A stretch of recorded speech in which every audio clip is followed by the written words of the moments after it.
how do I get out of a license requirement? That question sounds almost too good to be true. But it's a key part of the check process in the BIS decision tree. The question there is a license exception available? In practice, a license exception means there is no need to apply for a license, less paperwork, and exporting faster. Where you can find these exceptions and how to use them, that's what we're going to look at now. My name is Ulrike Jasper. I'm an attorney, and I've been working exclusively with sanctions and export control law for over 18 years. We've used AI in some parts of this video, but all of the knowledge is entirely mine. Absolutely no exceptions.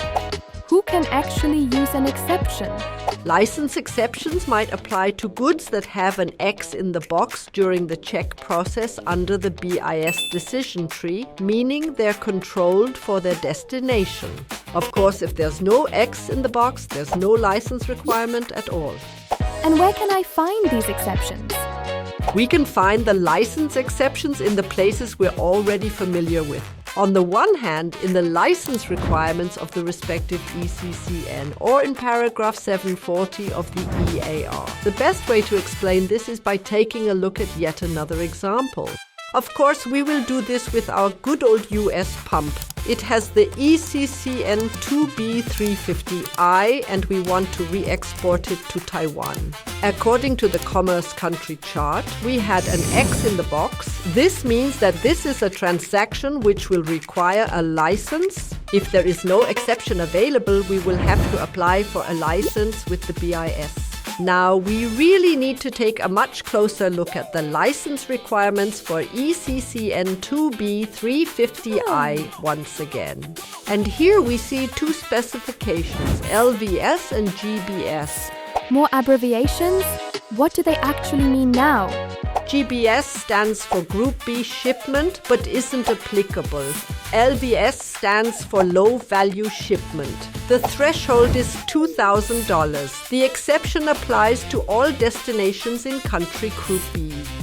However, these countries must not also be mentioned in country Group D3. Help? So many different country groups? Isn't there a simple overview for this?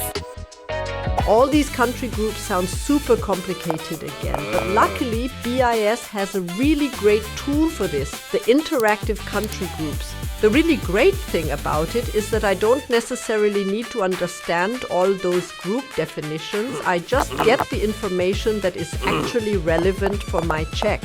I'll type in Taiwan right here, and I can see that Taiwan is indeed in both Group B and Group D3.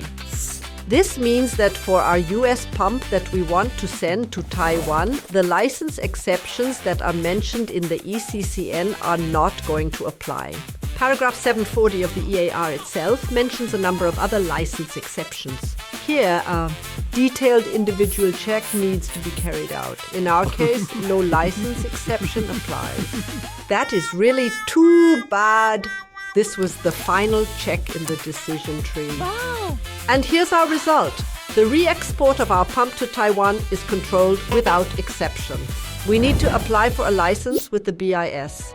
And what happens if I want to export the same pump to Uganda?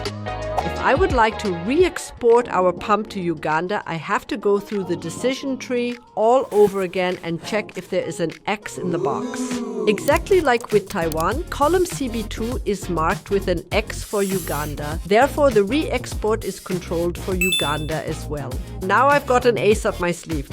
We enter Uganda into the interactive country groups and see that Uganda is only part of country group B, but not D3. This means that the requirements for a license exception are met, at least as long as our controlled pump doesn't exceed a value of $2,000. Pretty cool, right? What do I do if I incorporate US products into my own products? Sure, that is the question that most companies outside of the US are interested in. You integrate US products into your own products, and now you're wondering, does the product made outside the US also fall under the EAR? What do I need to keep in mind and what not? All of this relates to the de minimis rule, and for that we need all the knowledge we've built up so far. If you still have some gaps, I highly recommend that you watch the previous videos first before moving on, because things are about to get wild. See you in the next video.